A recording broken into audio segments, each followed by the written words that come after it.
Assalamualaikum warahmatullahi wabarakatuh. Perkenalkan, nama saya Abusar Al-Amin, NIM 220190113, Teknik Sipil C.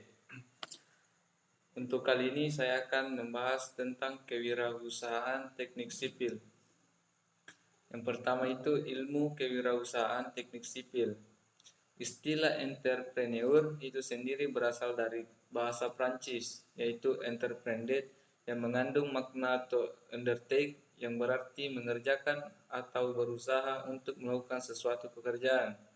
Wirausahaan atau dalam bahasa Inggris dikenal dengan entrepreneur adalah orang yang melakukan aktivitas atau mengelola wirausaha seperti menentukan cara produksi baru, menyusun manajemen operasi untuk mengada produk baru, cara memasarkan serta mengatur permodalan operasinya. Teknologi plus entrepreneurship.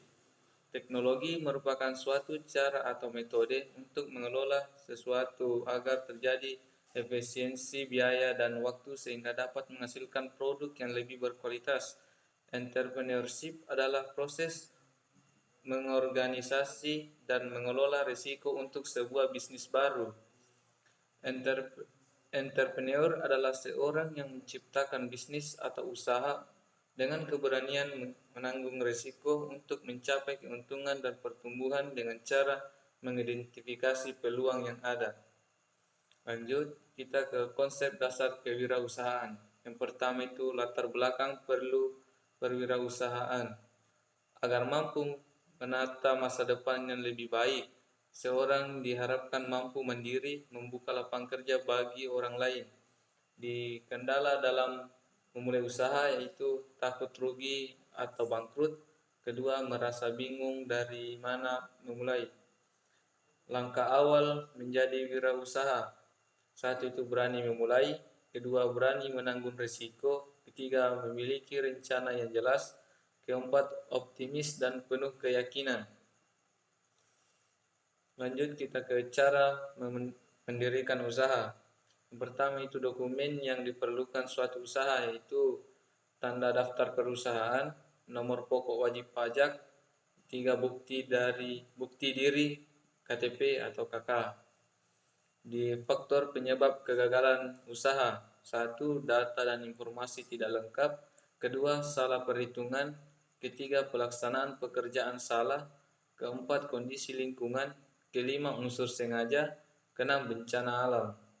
Jenis izin usaha, surat izin usaha perdagangan, surat izin usaha industri, izin domisili, izin mendirikan pembangunan, izin dari Departemen Teknis sesuai dengan bidang usaha. Cara mendirikan usaha, 1. Mengadakan rapat umum pemegang saham, kedua dibuatkan akte notaris, ketiga didaftarkan di pengadilan negeri, keempat diberitakan dalam lembaran negara. Lanjut ke surat usaha izin jasa konstruksi atau SUIJK. Jasa konstruksi adalah layanan jasa konsultansi, perencanaan pekerjaan konstruksi, layanan jasa pelaksanaan pekerjaan konstruksi, dan layanan jasa konsultansi pengawasan pekerjaan konstruksi. IUJK adalah izin yang diberikan kepada badan usaha untuk menyelenggarakan kegiatan jasa konstruksi. Jenis-jenis IUJK antara lain IUJK Nasional, IUJK PMA, IUJK BUJKA. Sanksi pembekuan izin perwakilan diberikan kepada BUJKA sebagai berikut. 1. Mendapatkan sekurang-kurangnya 2 kali peringatan tertulis selama kurang waktu 3 tahun. Kedua, direksi, komisaris atau kepala kantor perwakilan BUJK terbukti menduduki jabatan direksi atau komisaris pada BUJK lain. Ketiga, terbukti tidak melaksanakan kewajiban jaminan sosial ketenagakerjaan.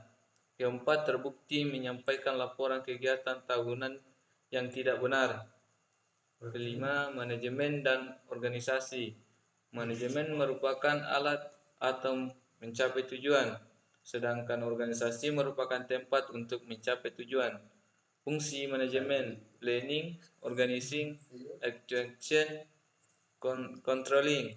Bentuk umum organisasi sebagai berikut: organisasi garis atau lini, organisasi lini dan staf, organisasi fungsional.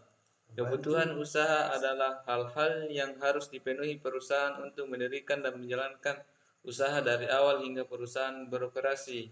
Kebutuhan usaha beragam jenis tergantung bidang usaha dari perusahaan tersebut. Pada kebutuhan usaha juga dilakukan penilaian secara benar dan akurat. Jenis komponen kebutuhan usaha meliputi biaya pra-investasi, biaya pembelian aktiva tetap, biaya operasional.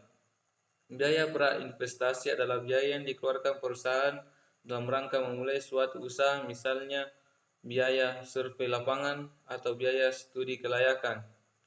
Lanjut ke cara permodelan modal. Memperoleh modal. Terdapat dua jenis modal usaha, yaitu modal investasi dan modal kerja. Modal investasi digunakan untuk jangka panjang dan dapat digunakan berulang-ulang, dan modal kerja digunakan untuk jangka pendek dan beberapa kali pakai dalam suatu proses produksi. Kebutuhan modal dapat dicari dari berbagai sumber dana, yaitu modal sendiri atau dari pemilik usaha, modal asing atau dari luar perusahaan, dan modal campuran.